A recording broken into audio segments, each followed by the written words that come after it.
Oh, Hello, everyone, and welcome to Puget Sound Pagan Pride 2021. We are here with Diana Paxson for her presentation, Staving Off Ragnarok. Diana Paxson is a prolific author of fiction and of seminal magical, pagan, and heathen works. She is also a speaker at pagan conferences and festivals. She is an elder in the Troth, where she runs the clergy training program and edits the journal Iduna. And she is also the founder of Frofnar Kindred. She is noted for her work in recovering the ancient oracular practice of Sidir. Her books include Taking Up the Runes, Essential Asatru, Transportation, The Way of the Oracle, Possession, Dispossession, and Divine Relationships, and Odin. Sorry if I messed up some of the pronunciation there, Diana. oh, But you it's can challenging. find all of Diana's works at www.diana-paxson.com. And without any furthering ado or mangling of language from me, I will hand it off to Diana. Thank you. Okay, let's make this a gallery. That's better. uh, okay. This is a talk which I always hoped would no longer be needed, but unfortunately, it seems to be even more needed than it was when I originally came up with it. Shortly after the film An Inconvenient Truth appeared. And at the end of that film, Gore says if you are a community leader, you should be going out to your community and doing something. And I thought, I am a community leader in my pagan community. I guess that means I have a responsibility here. So I began to wrestle with the question of what does my pagan perspective in general and my heathen perspective in particular tell me about the current situation and what I might want to do about it. And the first thing that came to me was back in, I think it was 87, when we had the Oakland Hills fire. And it had started not nearly far enough away from my house. And in fact, we were had to evacuate the house for about a week before things were settled down. And we could come back again. We could find out if we still had a house. And one of the things that was happening was that the Oakland Hills, there are ravines that head down towards the ocean, and they act as chimneys. So when the fire got into those ravines and started marching down, the flames were huge. And I looked at the pictures. Fortunately, I was not close enough to see them live. And I could see the figures of the fire giants. And in the story of Ragnarok in Voluspa, it says the sons of Surtr will come from the south and break the Bifrost Bridge. And Surtr is the chief of the fire giants of the Muspelli. And I could see them because the firestorm was so immense that you could easily picture beings, but you could also feel this voracious energy. And I thought, okay, that is what a fire giant looks like. I wish I had seen that. Uh, the and I started thinking about the fact that when what most people know about Norse mythology is that the Gods are going to have a war with the giants eventually, and the giants are going to win. And then everything is going to go kaput, which I will get into in more detail. Uh, when I look at the news, and not only do we have our own recent natural disasters, we have national disasters too, but they're somewhat different. Uh, Here in the West, both north and northwest and California, I mean, I'm used to California burning, but when the Pacific Northwest is burning and when British Columbia is burning, uh, that's scary at a level that I had not encountered last year when it was just California, which was bad enough. And of course, at the same time, the eastern half of the country is drowning, in some cases, literally. And it's not just North America. In Russia, the taiga, the immense forests that go across the top of Siberia just before you get to the permafrost. In some cases, the permafrost is burning too, or the permafrost part that is dried out is burning. South America, the Washington Post just this morning had an article that said hot spots severe enough to cause widespread crop losses, water shortages, and elevated fire risk are now present in every continent outside Antarctica. And South America in particular is having one of the Parana River, which is the next largest to the Amazon and goes through Venezuela, is way, way low. And not only is that affecting the crops down there, but since South America depends a lot on hydroelectric power, you don't get hydroelectric power if you don't have any water. So, uh, so anyway, South America is in trouble. North America is in trouble. Europe was having the drowning. Anyway, it's scary, and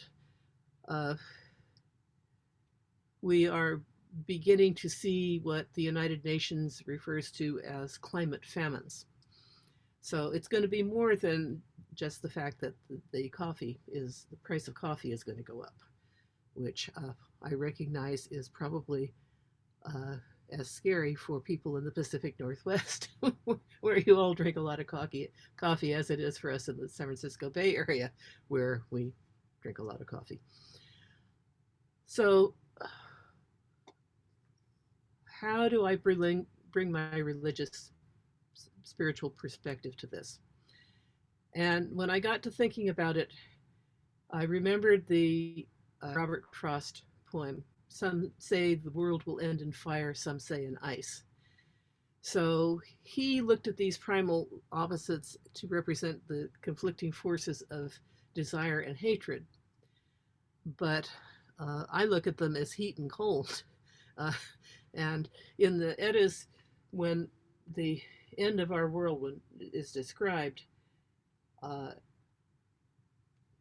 one of the reasons for the imagery is that these people were writing in Iceland, which has both ice and fire, and often they do seem to be in competition. So before I get any further, however, I should say that I'm not giving you official heathen theology, because there is no such thing as official heathen theology.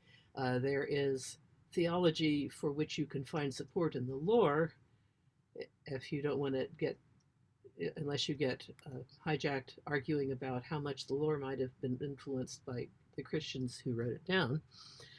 But usually, if you ask for a position on something, you get at least 3 opinions.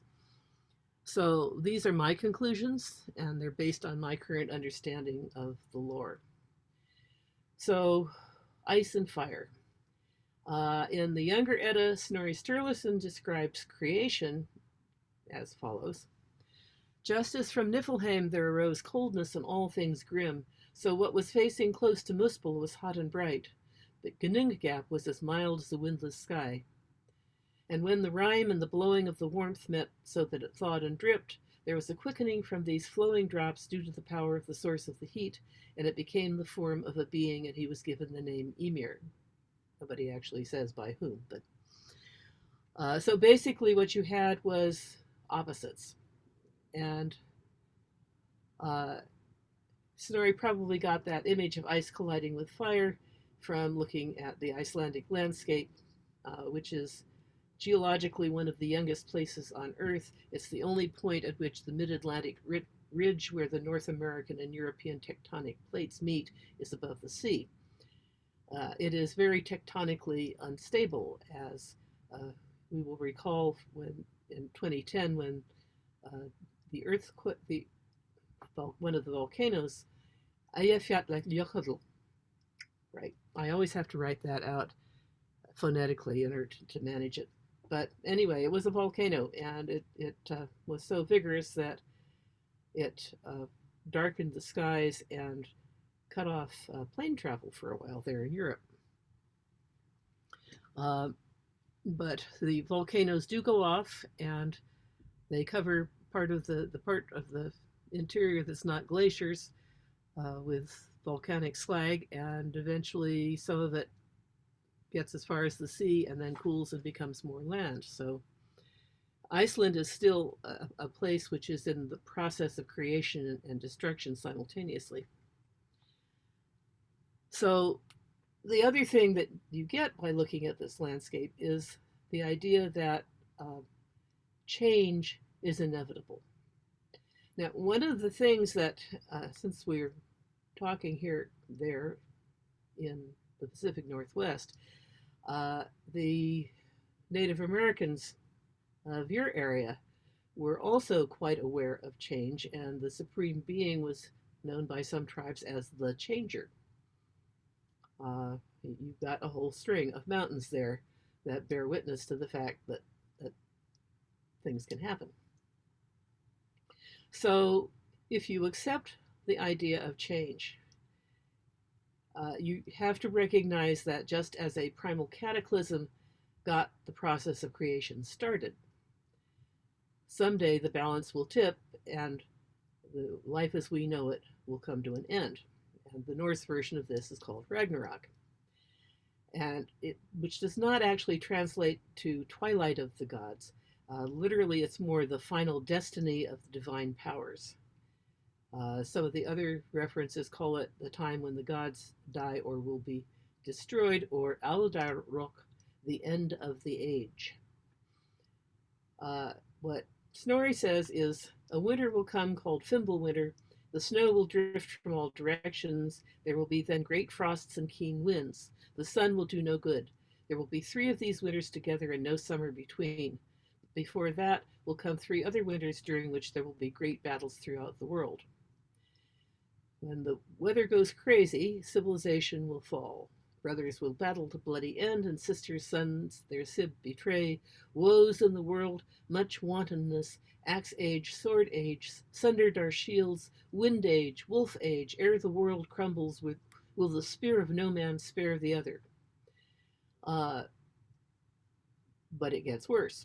To quote Snorri again, after the sun and the moon have been swallowed by the wolves that are pursuing them, there will take place another event. The whole earth and mountains will shake so much that trees will become uprooted from the earth, and the mountains will fall, and bonds will snap and break.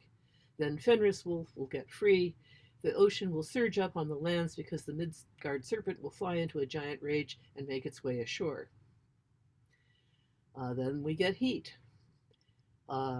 The sun turned dark, the land sank into the sea, the bright stars fell from heaven, steam and fire ferment, flames leap high to heaven itself.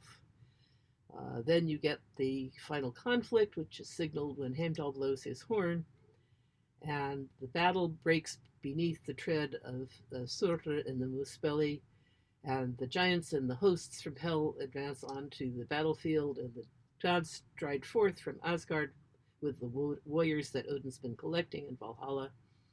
And you have mutual assured destruction.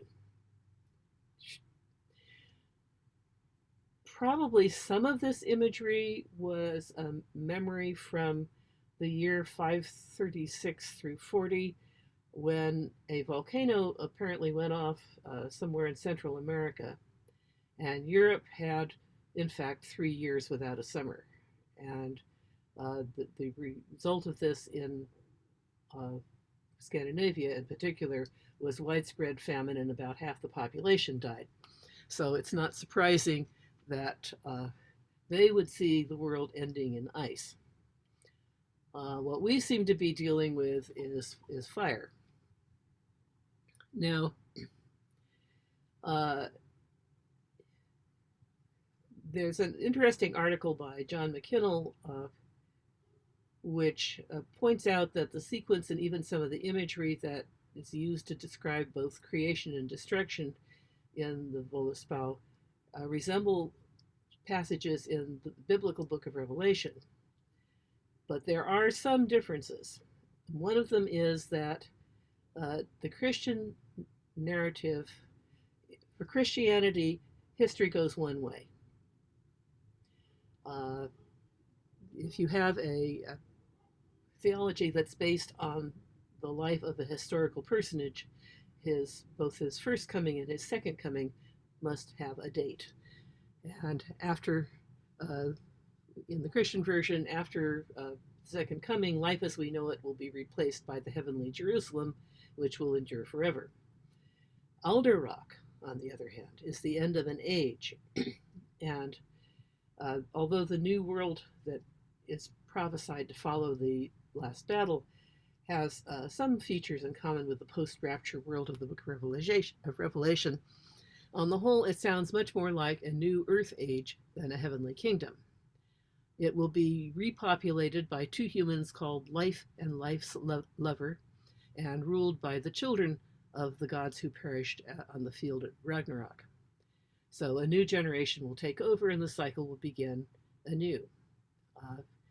And in fact, there are many pagan cultures that view existence as a cyclical process. The Mayan long count calendar calculates cycles within cycles. The next major shift is supposed to be about 2,000 years from now. The Hopi Chronicle their progress from the first to the fourth world, and after each disaster, the most obedient survivors are led, usually by Spider-Woman, to the next higher world, with physical changes occurring both to the people and to the environment of each subsequent world.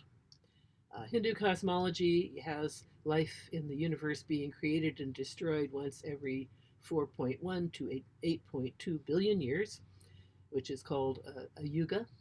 The cycles are said to repeat like the seasons, waxing and waning within a greater time cycle of the creation and destruction of the universe.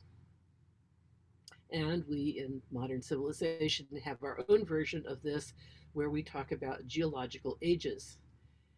Any of you who remember the first Fantasia film, where they used the music from Rite of Spring to accompany this whole panorama of the subsequent ages, and I was terminally traumatized by the sequence where you had the dinosaurs stumbling across the desert, dying of thirst. Of course, I grew up in California, and I have to say that that particular sequence in the film is even scarier now than it was when I first saw it. So, each of these epochs has been accompanied by drastic environmental changes. Now, we keep talking about how the Earth is threatened. This is true, but the Earth is not going to be destroyed. Earth will just do something else. It may take a while to evolve, but until the extreme end time when the sun explodes, Earth will just continue going through geological ages. What's not going to survive will be our own era. So we've had 4 eons of 500 million years or more each, which have included a total of 10 eras, which are periods involving several hundred million years each, and many epochs of tens of millions of years, and ages, which are millions of years long. So what we are in now is the Quaternary Period, which includes the Holocene, and the Holocene began around 11,700 years ago. Its predecessor was the Pleistocene, and that lasted a little over 2.5 million years. The Pleistocene was the Ice Age. And during the Ice Age, a lot of trees, plants, insects, mollusks, a number of things which survive evolved. But the Pleistocene is best known for its large land mammals and birds, such as mammoths and their cousins, the mastodons, saber-toothed cats, and so forth. Actually, there is a project on currently to genetically recreate the mammoths, and the reason they want to do that is because if I recall the article correctly, large grazing animals flatten down the ground and might actually help preserve the permafrost. So if they can reintroduce mammoths, it might actually make ecological environmental sense, which would be just fascinating. The question is, are they also going to re-engineer the saber-toothed tiger to keep the mammoths under control? Anyway, the Pleistocene was, among other things, also the period that saw the evolution and spread of humankind. But the Holocene is the period in which the environmental system as we know it, our current Earth ecology in the different continents, has evolved. So we and our ecosystems and our cultures and the way we see the gods have all evolved during the Holocene. Based on the usual time scale of epochs, it's reasonable to assume that the Earth age that gave birth to our environment and civilization has at least 1 million years to go. So in a normal situation, yes, there's yes, there are national disasters, but there are also natural disasters, although natural disasters can become national disasters. But they should be no more than blips. One of the most interesting poems from the Anglo-Saxon period is called Dior, and the Anglo-Saxon poet gives each stanza talks about some kind of disaster, and at the end of each stanza he says, that passed, so shall this. So the question is, will it?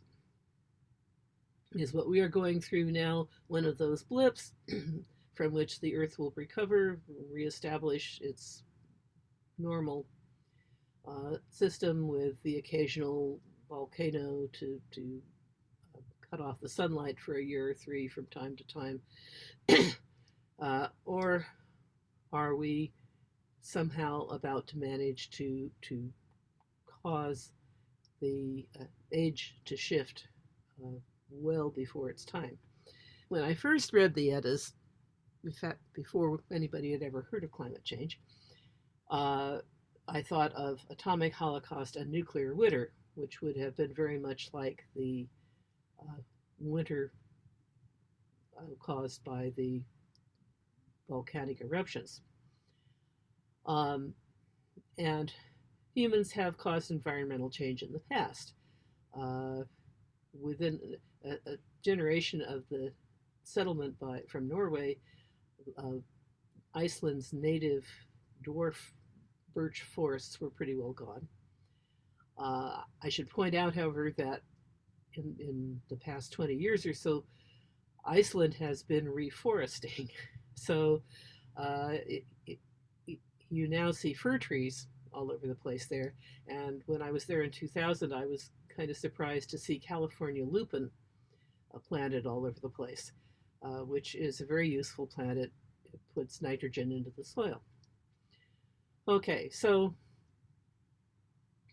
however, these changes have come slowly, or used to come slowly, and they didn't have a planetary impact. The previous geological ages ended from natural causes.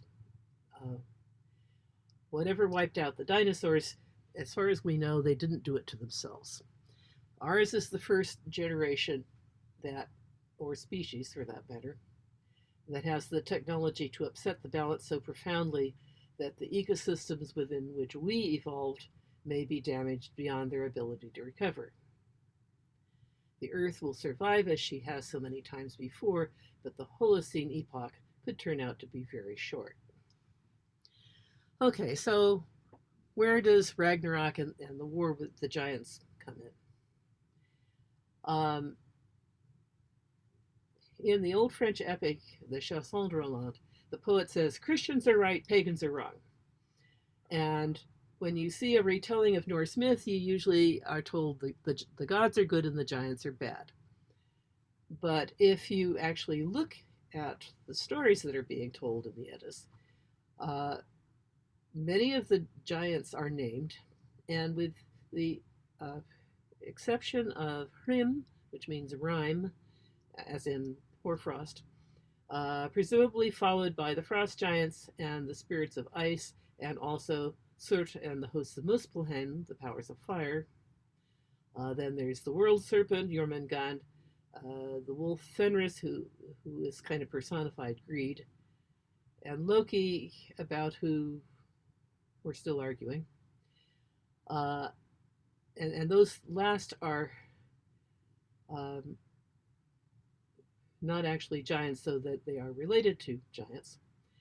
But aside from those, the ones who turn up at Ragnarok are not really personified, or are not named. They're kind of faceless hordes. On the other hand, in the Eddas, there are references to a lot of other giants who the Aesir visit. Sometimes they fight them, but some of them they marry or sleep with. And none of those giants are actually listed as turning up at Ragnarok. And in fact, there's a lot of intermarriage with the gods and the giants. And so clearly, not all the giants should be considered on the other side. I could give you a lot more genealogies, but that is the essence.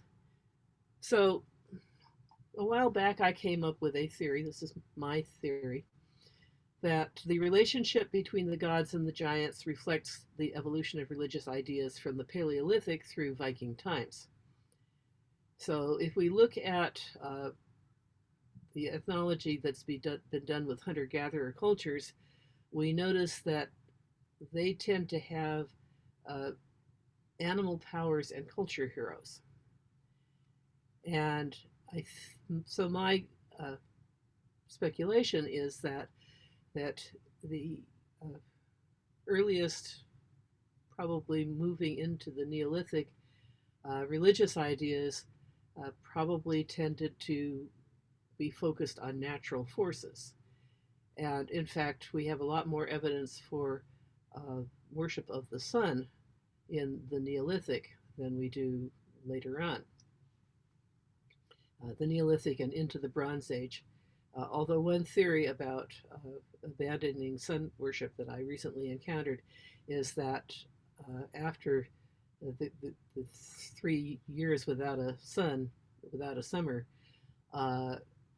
everybody kind of lost faith in the sun's ability to conquer, and moved into working more with human powers, human type powers. So, despite the fact that the tendency that early mythographers, especially in the Victorian age, uh, wanted everybody to be the god of this or the god of that, and base mythology on stories about natural forces, as the theory that myths were intended to explain natural phenomena. But in fact, when you look certainly at the Norse gods, they are more culture gods. Rather than being gods of Njord, for instance, is not a elemental god of the sea. He is a god of what humans do on and with the sea, of fishers and traders and sailing. Although you can call on the gods to try to deal with the weather, but not because they are the weather. Thor is kind of liminal there. His mother is one of the earth giants, and Odin, who is his father, has certain elemental relationships to air and wind. And if you actually look at the natural forces that are involved in thunder and lightning happening, there's this energy exchange between what's going on in the clouds and what's going on in the earth.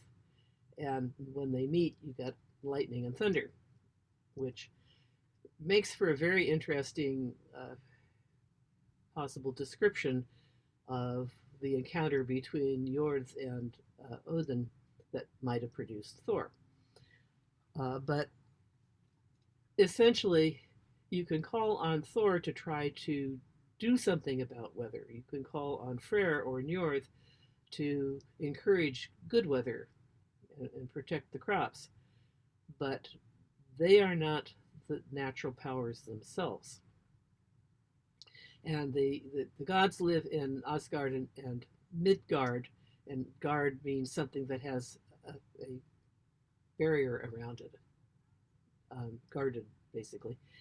And that is Inengarth, that is the protected area. Utgard, which is where all the giants live, is the wilderness, which is the source both of danger and of power. So,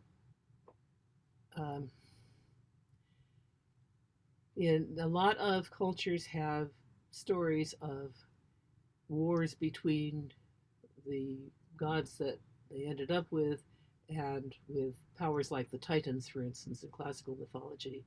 And even in Egyptian mythology, there's references to some powers of first generation of deities who are much less humanized in character.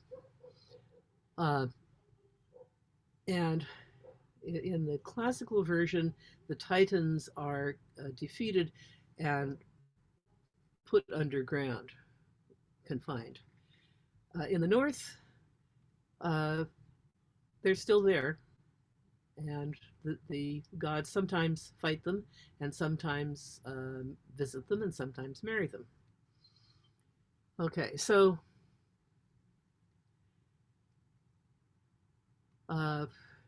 one of the most interesting passages in this context, there's a rather odd poem in the Elder Edda called Harbardsljóð, in which Odin, for some reason known only to him, disguises himself as the guy in charge of the ferry when Thor is on the other side of the fjord and wants to cross it. And he and Thor have a slanging match, and in the course of which Thor tells him that he has been in the east smiting Ettins, or another word for giants, especially giantesses. In the land, the world of the giants, apparently the females are scarier than the males. And he does not say he kills them because they are evil. And he doesn't say they should all be exterminated. But he says, Much might would the Jotnar have if all lived, little might would men have in Midgard. And what I think that is saying is that if he didn't kill off some of them, they would get out of control and uh, there wouldn't be enough room left for humans. Uh, so I look on that as an indication that what Thor is doing by fighting giants is just keeping the balance. Now, the thing is that if for some reason he can't keep that balance anymore, only the giants who rule the extremes will be left. And that is when Ragnarok would begin. And of course, what we are looking at today is a situation in which more and more, or more and more often, we are getting the extremes, the extreme hot, heat, the extreme cold, the extreme rain, the extreme fire. And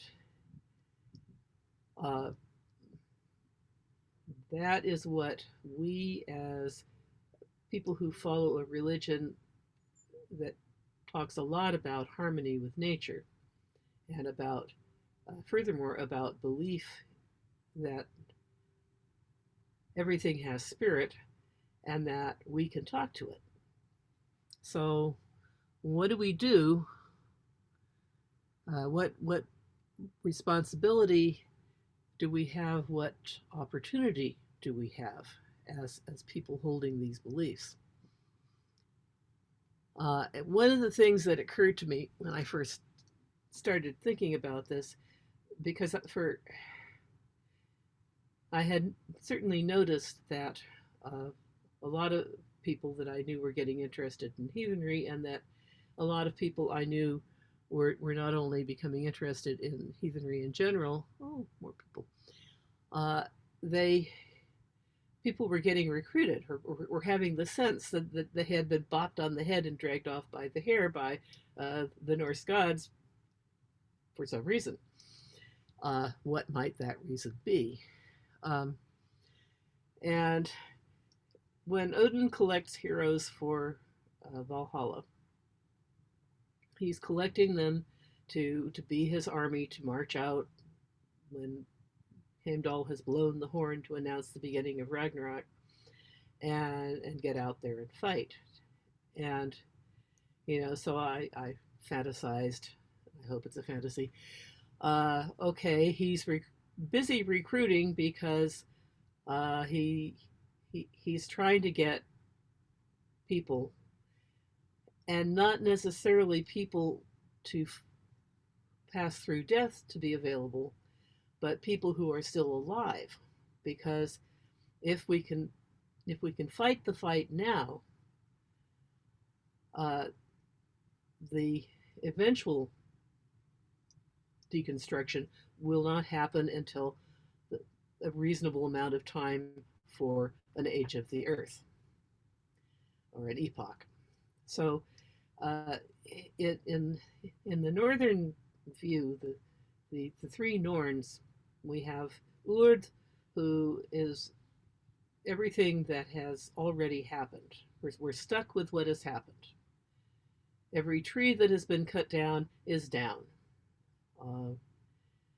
Verdandi is, her name comes from a present participle of the word to be, and that's becoming. So we are living in Verdandi. Every moment we are making choices. And every choice we make then becomes something that is laid down in the well. So all our choices are really, really important. Skuld is not what shall happen in the sense of we're stuck with it. Skuld is probability, what should happen based on the majority of what's happened already and what's going on now. And one of the things that I've noticed, both in looking at what we know about oracular practices in the past and our own experience for well, since 1989 was when we started actually doing save sessions for the public. And very often somebody says, what'll happen if I do such and such? And an answer will come which says, I see 3 roads. If you do this, this is likely. If you do this, this is likely. If you do that, that is likely. And you can see a reflection of this in the story of, I think it was King Midas. Anyway, the king who wanted to attack the Persian Empire and said to Delphi to know what would happen if he crossed the Halys, if he attacked Persia. And the answer he got was, if you cross the Halys River, a great empire will fall. And I interpreted that as,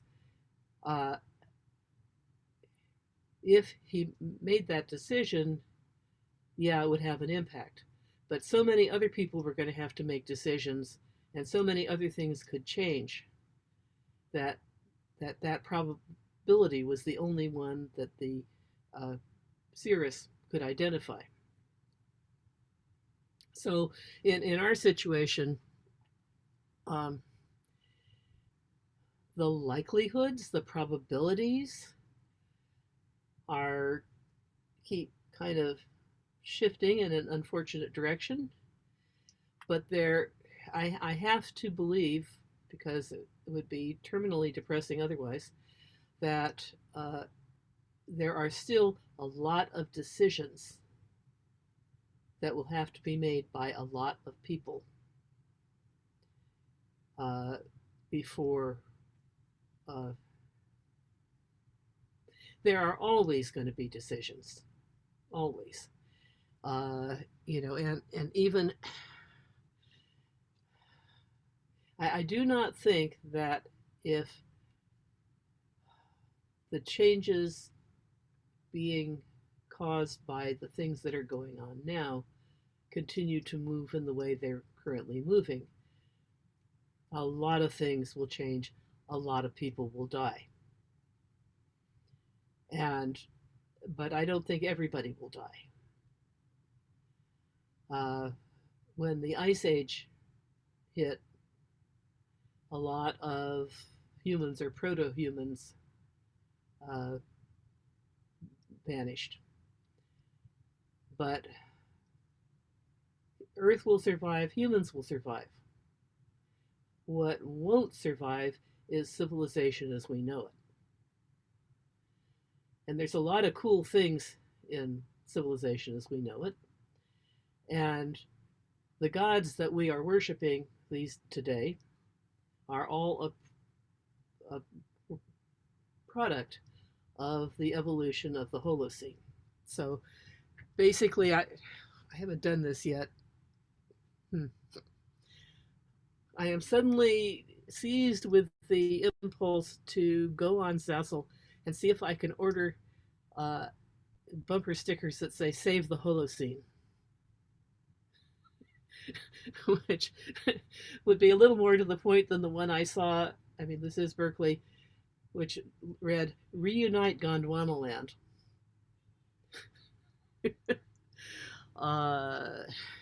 Anyway, so the purpose is to try to do everything we can following the most advanced scientific information that we can get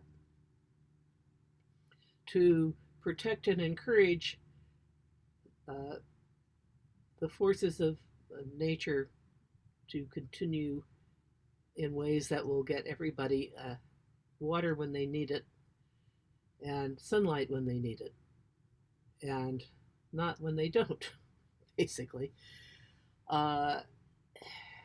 Because, I mean, this is the age of extremism. That's the national as opposed to the natural emergency. Everything. Extremism, fear, actually fear. Fear is first. Uh, Fear of not having enough leads to greed, and it leads to extremism.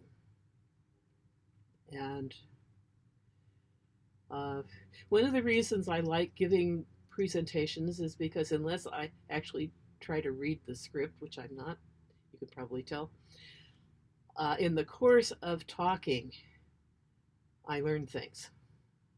And so I'm glad this is being recorded.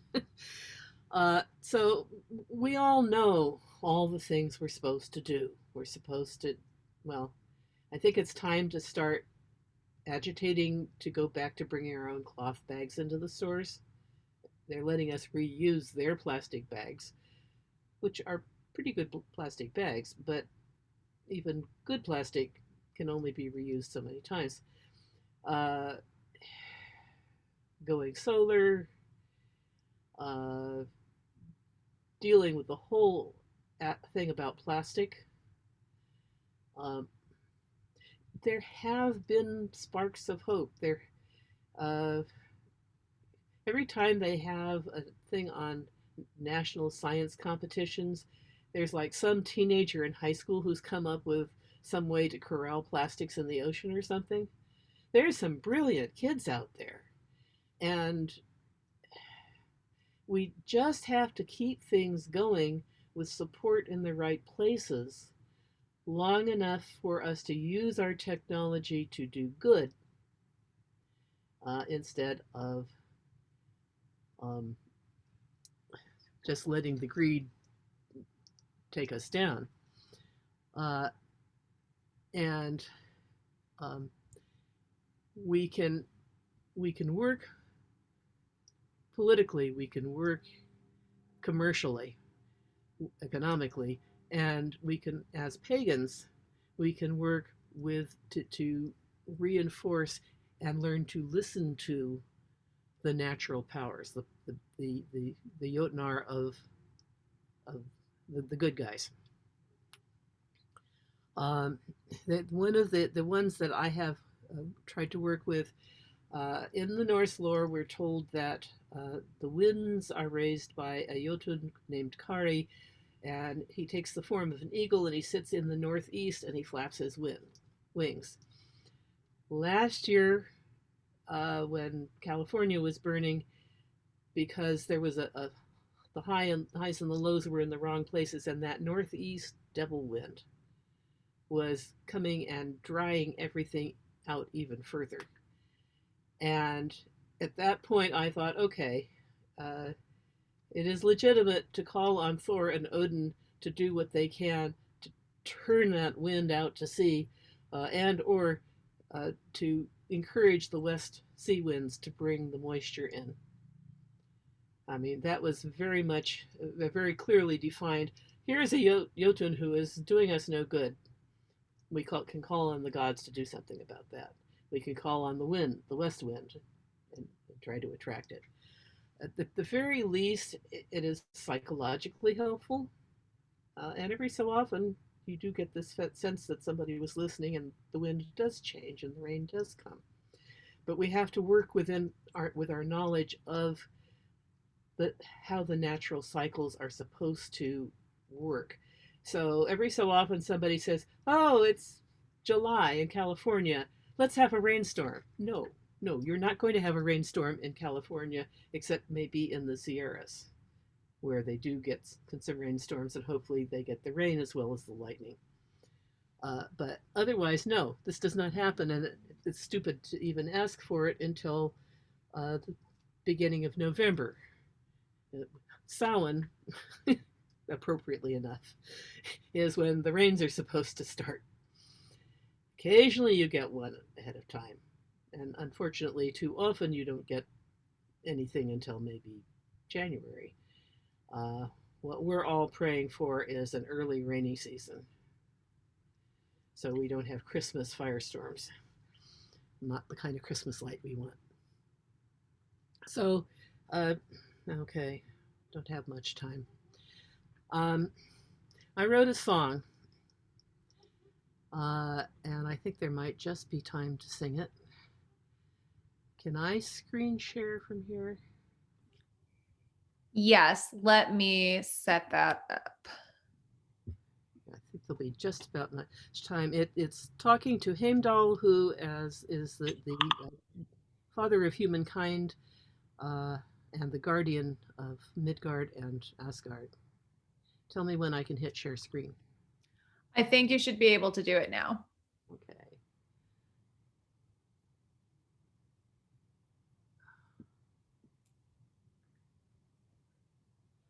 There we go.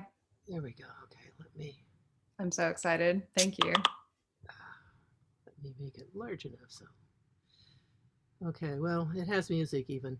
Anybody who wants a copy of this, go to my website. Diana, you posted that, right? Anyway, find my website and hit the contact address, and I will send it to you. Okay. If I can get the key correct.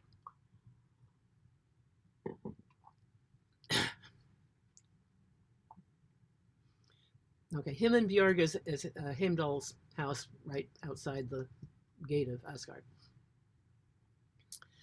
In Muspelheim, Surt's children are stirring in their sleep. In him and Bjorg, wise Heimdall, unending watch must keep. For Midgard's winds blow warmer, the threats becoming clear. The Gjallar horn blows softly, can anybody hear? The Ettins are uneasy, now melts Bergelmir's hall. The ramparts of the Rhymthurs begin to crack and fall.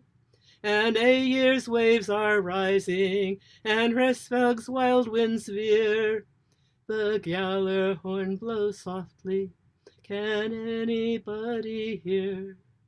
Where Skadi roamed the forest, Muspelly minions burn. The beasts forsake their ranges, the birds do not return. Where Nerthus crops once flourished, the earth lies bare and sere. The Gjallar horn blows softly, can anybody hear? From Asgard's heights the Aesir see Lesser Thurs's rage, and ask if they're the heralds of the ending of the age. And will their masters follow? Does Ragnarok draw near? The Gjallar horn blows softly, can anybody hear? Though Ymir's blood may ebb and flow, and Midgard bear his bones, when this world's weather alters, what price the world we've known? The gods call us to battle for all that we hold dear. The Gjallar horn blows softly, can anybody hear? Behold, Rig blows the Gjallar horn, around his children crowd. He calls us to delay the day when he must blow it loud. The gods call us to balance the forces that we fear. The Gjallar horn blows softly, and Heimdall's children hear.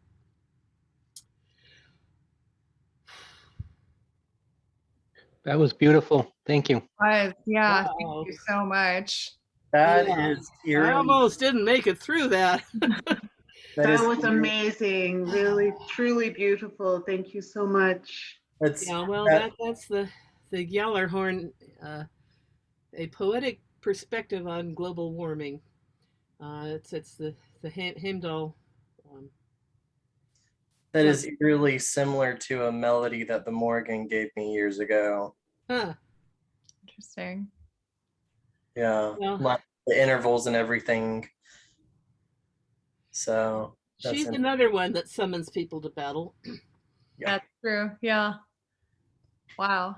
Diana, thank you so much for sharing your perspective with us, and for letting us hear you tell us about what we can do in these strange times.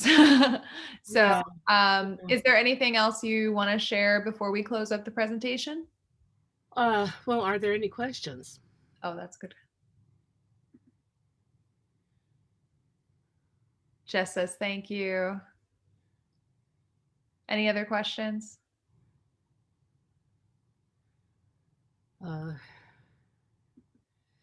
Anyway, anybody who has any, if you want this copy of the song, actually, if you maybe you could read, or I can read it actually. Diana Paxson, www.diana-paxson, .com, right? .com. Yeah. I put it in the chat too. Yeah. Sorry about that. Good. Yeah. Good. Okay. Yeah, and I can send you the song.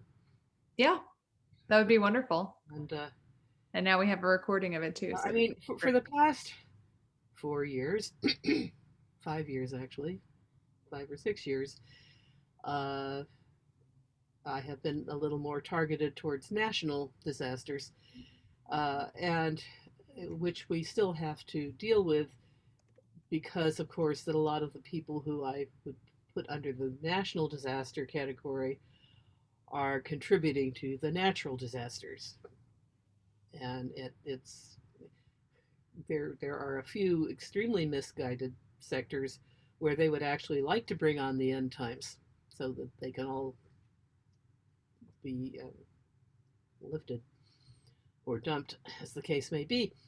And so there are misguided people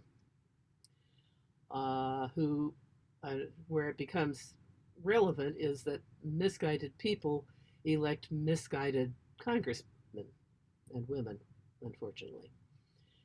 And so the political aspect of this is we have to keep up the pressure to vote for environmentalists. And the Green New Deal sounds pretty good to me. We are so close to being able to solve the problems. So close. The things like building skyscrapers covered with vines that make their own energy and water system and add to the oxygen in the environment. There's a lot has been done on making environmentally friendly buildings. I mean, we may have to get a pipeline from the Mississippi River west. We should be able to get it cross country to the Colorado River anyway. That would help.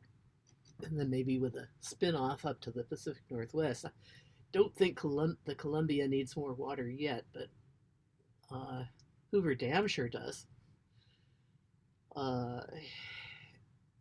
And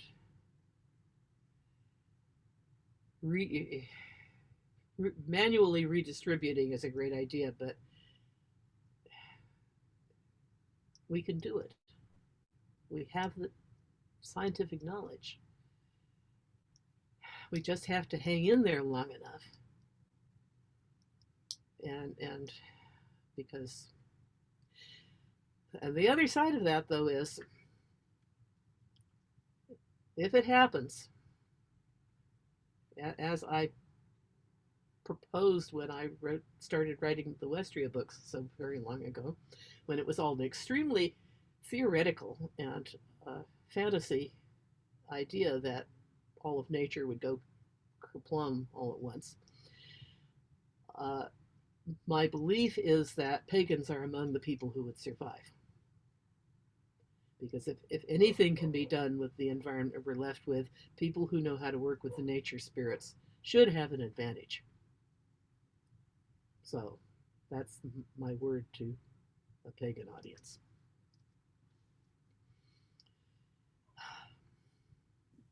Great. Thank you so much, Diana. And Diana's website is in the chat if you want to check out any of the things that she mentioned in our presentation. So thank you again very much. And we hope that you and everyone in the audience will join us for the rest of Puget Sound Pagan Pride 2021.